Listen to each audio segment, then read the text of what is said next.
A few years ago, I broke into my own house. I had just driven home. It was around midnight in the dead of Montreal winter. I'd been visiting my friend Jeff across town, and the thermometer on the front porch read minus 40 degrees. And don't bother asking if that's Celsius or Fahrenheit. Minus 40 is where the two scales meet. It was very cold. And as I stood on the front porch fumbling in my pockets, I found I didn't have my keys. In fact, I could see them through the window lying on the dining room table where I had left them. So I quickly ran around and tried all the other doors and windows, and they were locked tight. I thought about calling a locksmith. At least I had my cell phone, but at midnight, it could take a while for a locksmith to show up, and it was cold. I couldn't go back to my friend Jeff's house for the night because I had an early flight to Europe the next morning, and I needed to get my passport in my suitcase. So, desperate and freezing cold, I found a large rock, and I broke through the basement window, cleared out the shards of glass. I crawled through. I found a piece of cardboard and taped it up over the whole opening, figuring that in the morning, on the way to the airport, I could call my contractor and ask him to fix it. This was going to be expensive, but probably no more expensive than a middle-of-the-night locksmith. So I figured, under the circumstances, I was coming out even. Now, I'm a neuroscientist by training, and I know a little bit about how the brain performs under stress. It releases cortisol, that raises your heart rate, it modulates adrenaline levels, and it clouds your thinking. So the next morning, when I woke up on too little sleep, worrying about the hole in the window and the mental note that I had to call my contractor and the freezing temperatures and the meetings I had upcoming in Europe, and with all the cortisol in my brain, my thinking was cloudy, but I didn't know it was cloudy because my thinking was cloudy.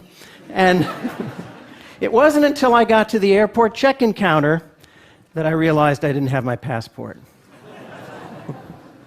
So I raced home in the snow and ice, 40 minutes, got my passport, raced back to the airport. I made it just in time, but they had given away my seat to someone else, so I got stuck in the back of the plane next to the bathrooms in a seat that wouldn't recline on an 8-hour flight.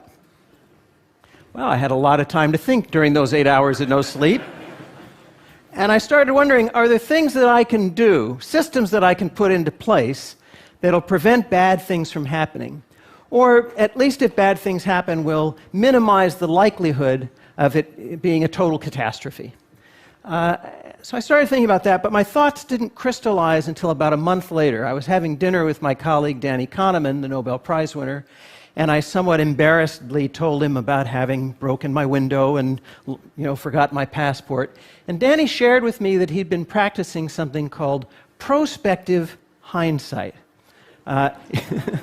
It's something that he had gotten from the psychologist Gary Klein, who had written about it a few years before, also called the premortem.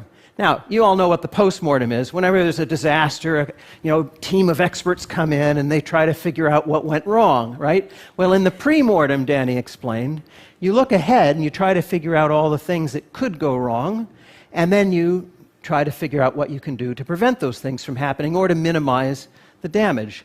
So what I want to talk to you about today are some of the things we can do in the form of a premortem. Some of them are obvious, some of them are not so obvious. I'll start with the obvious ones. Around the home, designate a place for things that are easily lost.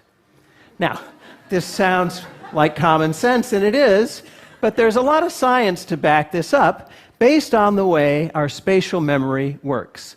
There's a structure in the brain called the hippocampus that evolved over tens of thousands of years to keep track of the locations of important things. Where the well is, where fish can be found, that stand of fruit trees, where the friendly and enemy tribes live. The hippocampus is the part of the brain that in London taxicab drivers becomes enlarged.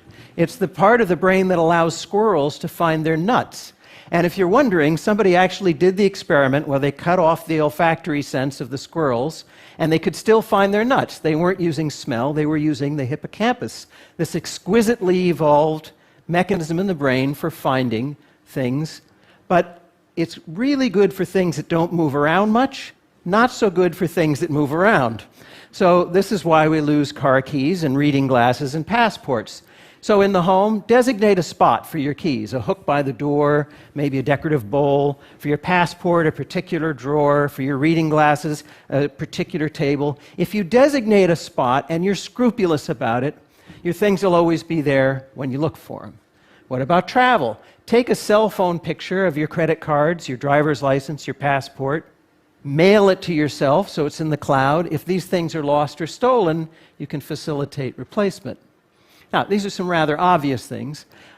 Remember, when you're under stress, the brain releases cortisol. Cortisol is toxic, and it causes cloudy thinking. So part of the practice of the premortem is to recognize that under stress, you're not going to be at your best, and you should put systems in place. Our brain, under stress, releases cortisol, and one of the things that happens at that moment is a whole bunch of systems shut down. There's an evolutionary reason for this. Face to face with a predator, you don't need your digestive system or your libido or your immune system, because if your body is expending metabolism on those things and you don't react quickly, you might become the lion's lunch, and then none of those things matter. Unfortunately, one of the things that goes out the window during those times of stress is rational, logical thinking, as Danny Kahneman and his colleagues have shown. So we need to train ourselves to think ahead to these kinds of situations.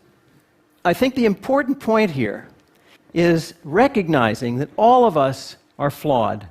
We all are going to fail now and then. The idea is to think ahead to what those failures might be, to put systems in place that will help minimize the damage, or to prevent the bad things from happening in the first place. Getting back to that snowy night in Montreal, when I got back from my trip, I had my contractor install a combination lock next to the door with a key to the front door in it, an easy-to-remember combination. And I have to admit, I still have piles of mail that haven't been sorted and piles of emails that I haven't gone through. So I'm not completely organized, but I see organization as a gradual process, and I'm getting there.